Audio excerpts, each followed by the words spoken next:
2 years. It's been 2 years since the bot situation has been going on. I know that as of writing, Squim Jim's message has reached not only game reporters like IGN, but also the Medic's VA, Robin Atkin Downs, who is going to try getting in contact with Valve to do something about this. But until then, their servers continue to be infested with bots made by parasocial losers with fried dopamine receptors, ruining games for everyone. The fact that Valve doesn't even try to acknowledge it anymore and just lets one of their best games be infested is not only negligent to the game and IP, but also disrespectful to anyone who works on a multiplayer game. I know the bot situation has been talked about by so many people before me, and because of Squim's video, I wanted to give my suggestion on what Valve should do, and it's this. Get rid of casual. I know that sounds not only defeatist, but also outlandish, but I'd like to explain why doing this would be good.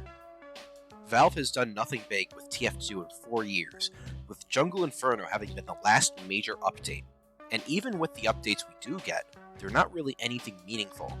Sure, there's some security fixes and the rare exploit, but outside of that, everything else is just mandatory work for them. The only meaningful stuff the game really gets is the new addition of content for the mainstay map. The game is just a chore to Valve and has been for a long time. There's been some attempts from Valve to actually deal with the situation, but not only do they harm actual players at worst and last an hour or so at best, but they have stopped trying altogether after the few attempts to remedy this. Another possible factor to this might be the smelt it, dealt it hierarchical rule that an ex-Valve employee brought up on Twitter. He states that if you bring up a problem in the company, then you're the one who has to do it, which I can imagine being a reason why no one wants to deal with it and acts like it doesn't exist.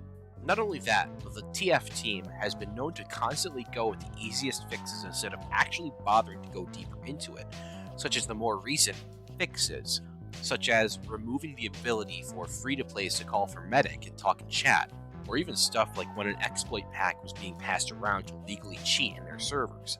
Valve went from allowing mods on their servers to soon being a heavily modded version of SV Pure 1, meaning that you can barely use any mods in Valve servers anymore.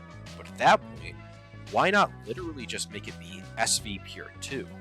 Also, quick side note, if you want to learn more about that exploit pack situation, I go into it in more detail in another video. Link will be in the description. Even when the newer fixes actually worked on the bots, the hosters easily bypassed with barely any effort by updating them, with Valve practically giving up. If they're going to treat their game in such a disrespectful way and aren't passionate anymore to work on the game, then just leave it to the community. The community has pretty much been doing Valve's job of taking care of the game in one way or another for years by opening their own servers to give people the same experience, such as Uncletopia, which I highly recommend to anyone. Not only does playing on community servers offer a good experience, but there's also the fact that there's actual moderation, so that way if you notice someone's being a shitbag, or even a group of them, you can report them to the staff to get them banned. Unless you're Skyle. Anyways, now I can understand the question of, well, how is a game with as big of a player base as TF2's all work within a community browser? I can understand that being a concern, and to that, I'd like to bring up an example of a community taking care of itself without Valve's help, and that is Counter-Strike Source, and Counter-Strike 1.6. From what I have here currently, the player base size for 1.6 at the moment is at 13,113 players within 24 hours, and 7,076 for Counter-Strike Source, which when combined equals 20,189. Sure, that is still small when compared to the numbers that TF2 has, but it still paints a good picture of two games with the same community taking care of themselves without the help of Valve servers. I imagine that with a community as expansive and dedicated as TF2's, the people will be able to accommodate and take inspiration from places like Uncletopia to add onto the browser with their own flair and give players a new place to call home. For how I imagine this hypothetical situation will play out is that not only does the TF team make a blog post on their website about it, but also sends out a message that appears on the screen entirely for people who boot up the game to see, announcing that they've decided that with how big of a problem it is for them, they've decided to close their servers outside of stuff like Man Up or Boot Camp, so that if you want to play TF2 now, you have to find a community server out there. It'd be cool if something could be done to help accompany this new change for server finding, such as actually updating the server browser, maybe possibly making it be one akin to Gary's mod, with different game sections to find if you're interested in them. I feel with how the TF team has been about this whole situation, as well as casual being a wasteland, it's best to let the community take over the browser once more. But with this arises a question that I imagine some of you guys thought of. But what would a new player or a casual player who's never used the server browser do in this situation?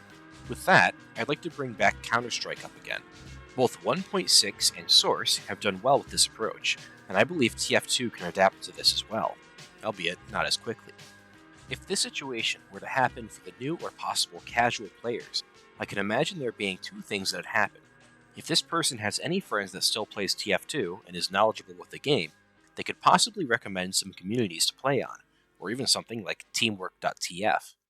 For those who don't know, teamwork.tf is a website used to help find game modes you're interested in being run on community servers. The next option would be the scarier one, and it'd be just hop into whatever server seems to fit your interest and hope the players and the moderation staff are good. It's all about figuring out what works. If Valve somehow did this and still wanted to update the game with this typical tradition of seasonal loot boxes and restricted arenas tied to Christmas and Halloween, they could. Though, I also feel if they were going to go this route, they should at least send it off with one more major update. It's the least they could do with such a huge change to the game. Anyways, that's all I wanted to say about the topic. I know it does seem over the top-ish, but that's how I think the situation should probably be handled. What do you guys think about the suggestion? I'd like to hear what you have to say about it in the comments. With that out of the way, thanks for watching, and have a good one.